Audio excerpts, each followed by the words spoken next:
Hello everyone, কি অবস্থা সবার? আশা করি সবাই অনেক অনেক ভালো আছে। তো আমি মোশাররফ তোমাদের যেমন নিত্য নতুন ব্লগিং ভিডিও। তো আজকে মাদ্রাসায় আছি। মাদ্রাসায় আজকে কোরবানির বন্ধ টানা অনেক দিন, তো সেই কারণে আর তোমাদের মনে একটা প্রশ্ন থাকতে পারে যে মাদ্রাসায় ছাত্রছাত্রী কম কেন? ছাত্রছাত্রী কম না, বলতে কত হলো বন্ধ দিয়ে দিচ্ছে, তারপরে আমি ভিডিওটা শুট করছি।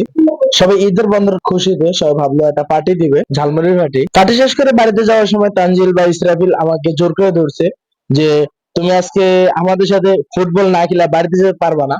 তো আমিও অনেকদিন আগে ফুটবল খেলছি, মানে মাঝখানে এই কদিন ফুটবল টুটবল খেলা হয় না, তার কারণে আমি খেলতে যেতে চাইনি। তবে তারপরে তারা জোর করে ধরছে কারণে বিদায় যাইতেছি ফুটবল খেলার জন্য।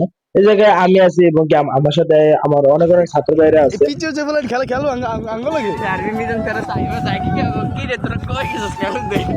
তো এখন আছি আমরা মানে বহুত বড় বিলের ভিতরে, মানে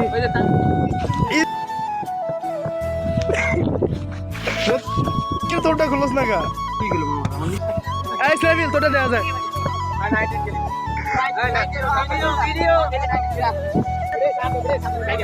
চাপ ধরবি না, খেলবি এবারে এবার খেলবি।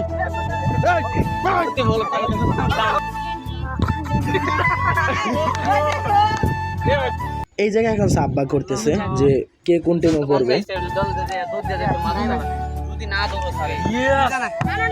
তো আজকে এই পর্যন্তই, ভালো থাকুন, সুস্থ থাকুন, ধন্যবাদ, আল্লাহ হাফেজ।